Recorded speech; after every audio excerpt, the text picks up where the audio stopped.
Lo dijo en la primera hora. 7:42, un par de aportes adicionales luego de la entrevista de hace minutos con el general Altamirano. Acá me confirman, efectivamente, hoy está como último punto de la sesión del orden del día de la sesión de hoy, el segundo debate del proyecto de ley orgánica que regula el uso legítimo de la fuerza. Hoy inicia el segundo debate, de hecho. Y obviamente si hay observaciones el proyecto deberá regresar a la comisión. O sea, va a ser muy difícil que el día de hoy mismo se apruebe. Gracias, doctor Lucero. Y el doctor Vladimir... ¿Ah? Sobre todo porque la ley con la reforma otorga este plazo luego del segundo debate para que pueda volver a la comisión, ajustar ya el texto definitivo para la votación, que es lo que se ha venido aplicando en los últimos segundos debates de leyes. Claro, ya el ponente no es el todopoderoso que era antes, ¿no? Y el doctor Vladimir Andosilla, también en sintonía, nos dice que la ley de uso de la fuerza nace de una sentencia de la Corte Constitucional, caso 33-20-IN/21, en la que establece que por principio de legalidad el uso progresivo de la fuerza debe subir a rango de ley y debe establecer los límites y excepcionalidades de la coordinación de la policía y las Fuerzas Armadas. Gracias por los aportes de nuestra audiencia. A ver, acá me dicen que sí se va a aprobar. Aparentemente hay consenso. Vamos a ver si eso finalmente ocurre. Hay una fotografía y un video realmente espeluznante. Revista Vistazo publicó en su página web anteayer material audiovisual en el que aparecen niños ingiriendo bebidas alcohólicas y portando lo que parecen armas de fuego. Ha provocado conmoción en Ecuador tras su viralización en redes sociales. Aparentemente las imágenes fueron captadas en una calle del sector Las Malvinas en el sur de Guayaquil. En un video se puede ver a dos niños bailando y tomando cervezas en medio de varios adultos, mientras que la persona que los graba los alienta a libar. Además, en la grabación se puede observar cómo los niños, además de realizar actos indebidos, también hacen señas con los dedos relacionadas a la delincuencia, como contar los dedos índice y medio para simular una pistola. Paralelamente se hizo viral una fotografía de uno de los niños que aparece libando en el video, pero esta vez llama la atención porque se puede observar lo que aparentemente es un arma de fuego en uno de los bolsillos de su pantalón. Se conoce que la Policía Nacional ya tiene conocimiento de este caso y actualmente está realizando las investigaciones respectivas.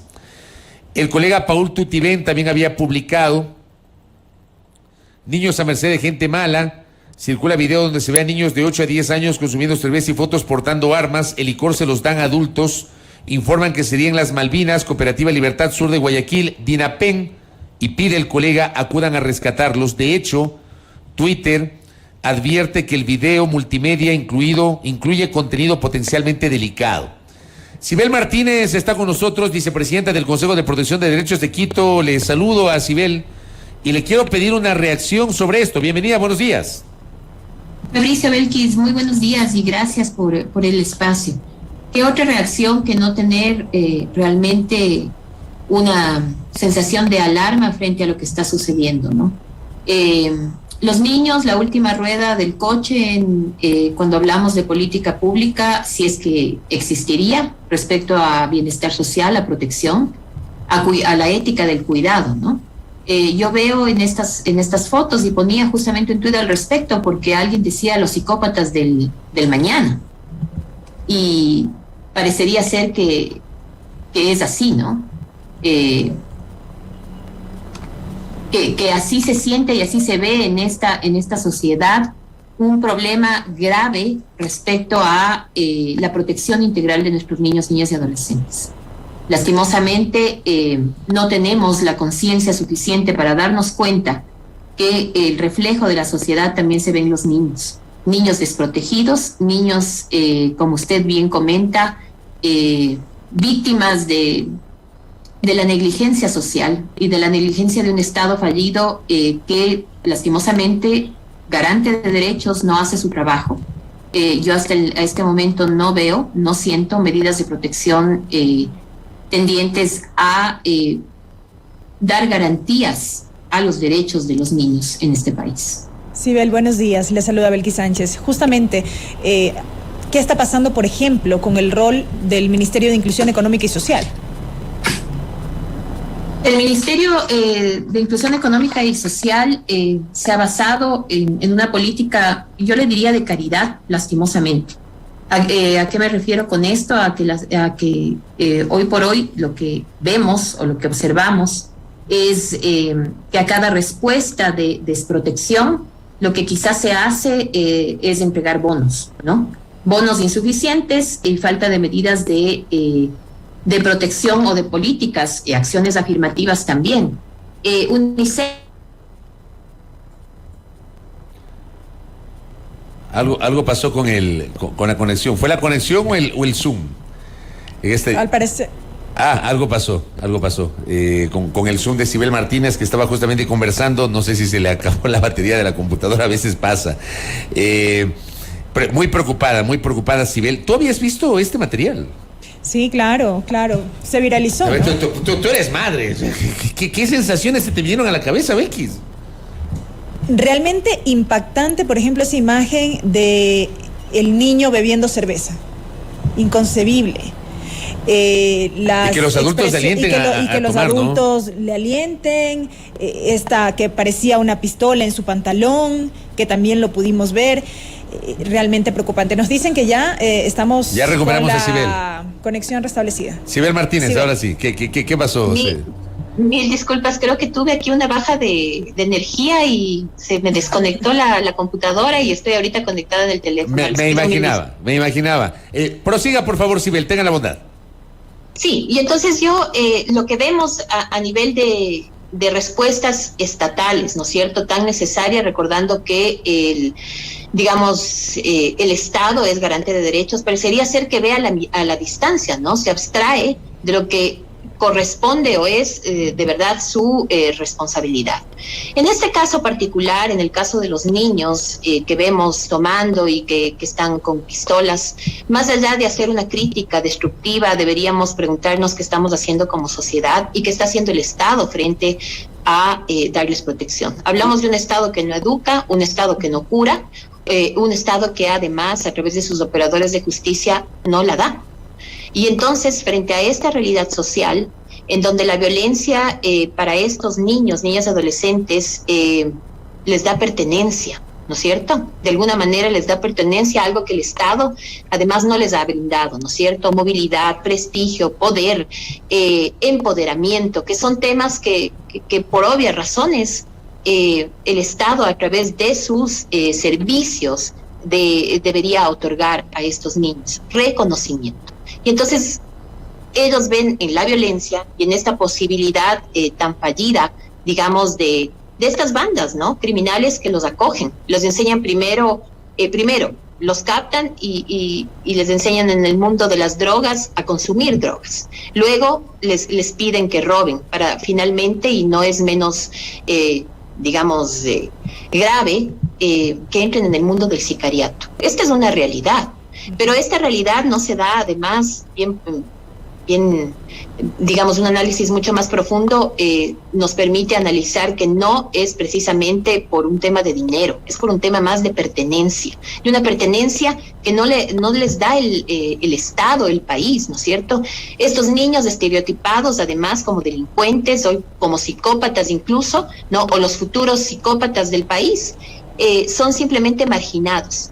Y hacemos un análisis tan chiquitito que no nos damos cuenta que es producto de nuestras falencias como adultos. Y hablo de la familia, porque habría que hablar, ¿no es cierto?, poner en la mesa del debate si una familia, hoy por hoy la familia es este sostén de cuidado, de protección. Hablo de la sociedad, que también los margina, y hablo del Estado, por supuesto, que no da garantías de cuidado y protección a los niños. Es decir, no ejerce sus obligaciones que están consagradas en la Constitución. Un grupo de atención prioritaria ha venido a menos, que no hay una sola política pública, y ahí digo uno a lo que usted me preguntaba respecto al Ministerio de Inclusión Social. Muy reactivos, ¿no es cierto? Yo escuchaba, ya la policía está viendo a ver qué hace. Si no se trata de atender estos problemas, se trata de prevenirlos, se trata de dar herramientas a estos niños a efectos de que no sea la banda o el crimen organizado quien los capte, ¿no es cierto? Sino más bien el Estado a través de los servicios pueda disminuir esta violencia y garantizar y proteger a estos niños. ¿Al Estado realmente le importa de alguna manera desde su punto de vista dar esta solución integral a lo que estamos viviendo? Porque evidentemente pasa por un tema estructural y lo que tal parece es que se siente una suerte de desesperanza.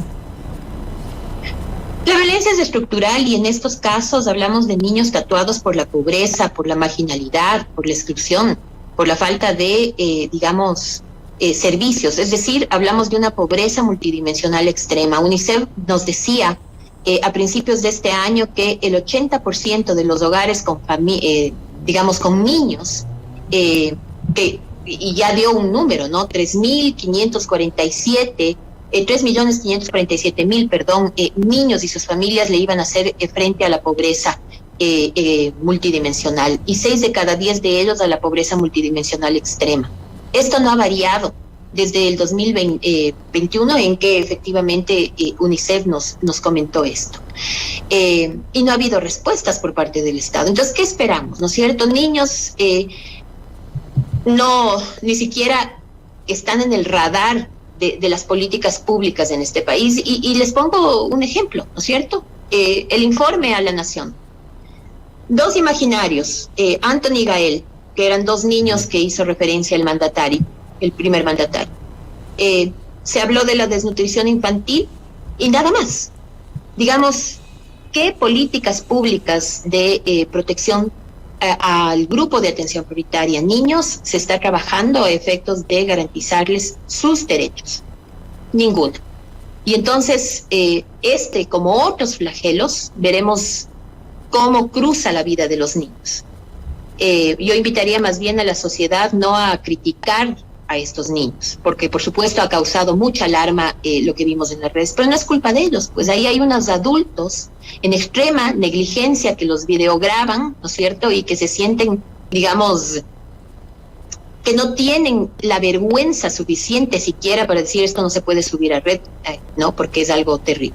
Pero por otro lado hay estos niñitos que están ahí, ¿no es cierto?, que parecería ser que se sienten muy cómodos perteneciendo a este lugar. Y claro, porque la violencia, al final del día, quienes les dan esta comodidad es quienes, de alguna manera, ¿no es cierto?, el momento en que roban, el momento en que incluso entran en el mundo de sicariato, lastimosamente, entregan, reciben, primero, forman parte de estas bandas como además un brazo armado, y eso lastimosamente no tenemos estudios, ¿no? Valdría la pena tener estudios. Los datos difieren entre Fiscalía y entre SNAI, ¿no?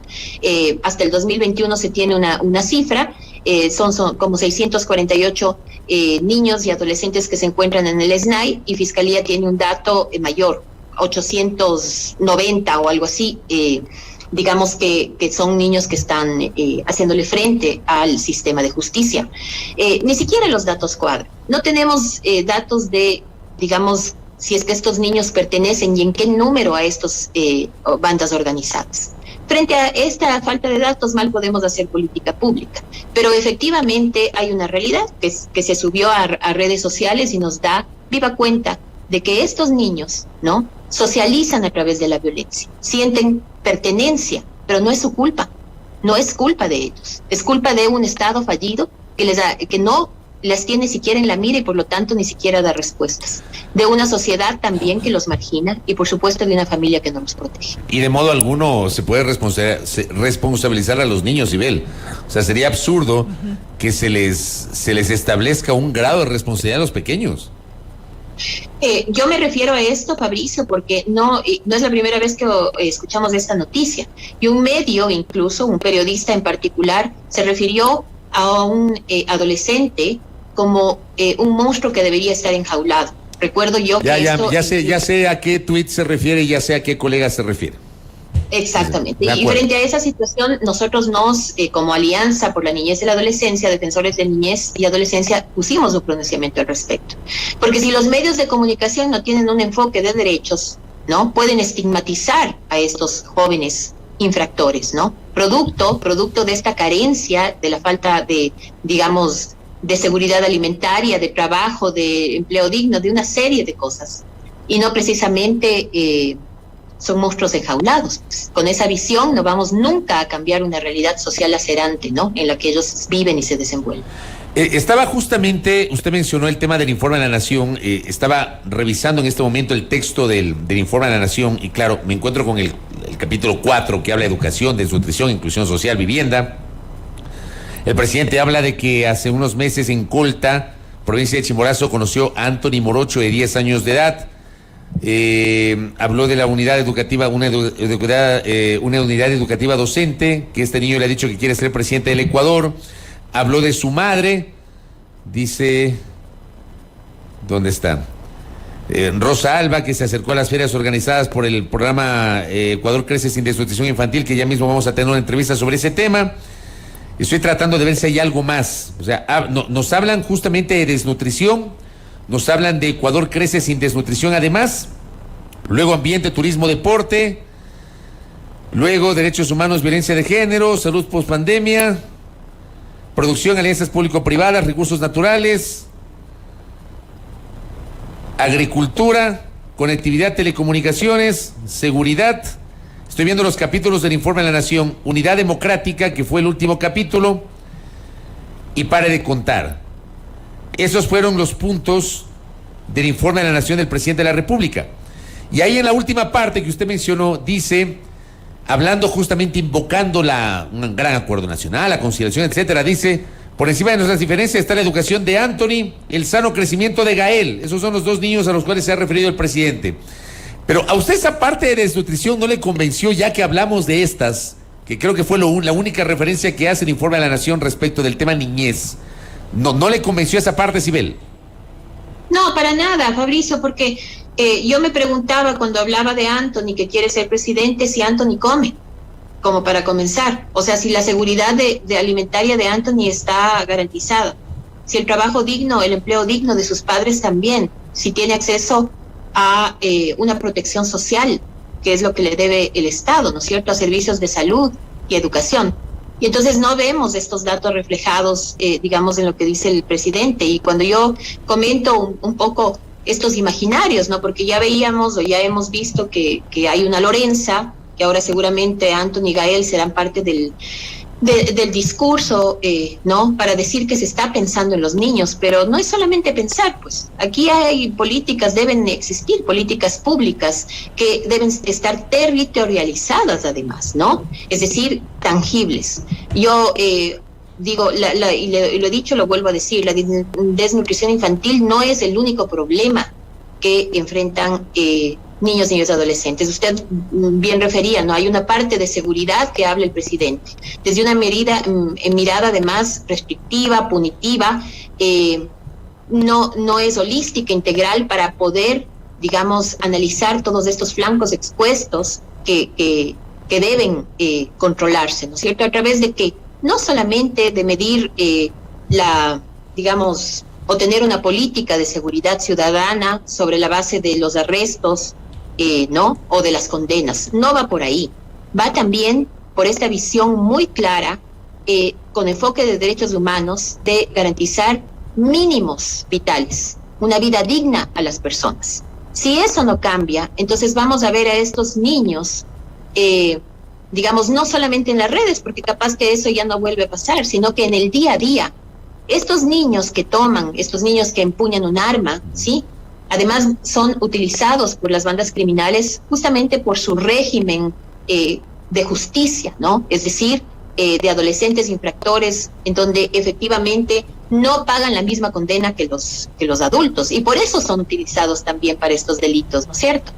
Justamente por eso, porque este crimen organizado les interesa que vuelvan a las calles nuevamente. Ya les han preparado para cometer estos flagelos y estos crímenes. Entonces, una visión chiquitita es estereotipar a estos jóvenes, de llamarlos delincuentes, futuros psicópatas, monstruos enjaulados, y dejarles a un lado. Una visión, digamos, desde el enfoque de derechos humanos y además responsable con nuestra niñez, es buscar la forma de revertir esta realidad social. Y esto no pasa únicamente por una visión securitista diciendo que la violencia es el mal de los males y que frente a esa situación todo se justifica, sino más bien tener una política pública, como yo le decía, de bienestar social y no de supervivencia como la que estamos teniendo ahora. Sibel, muchas gracias por compartir estos aportes suyos.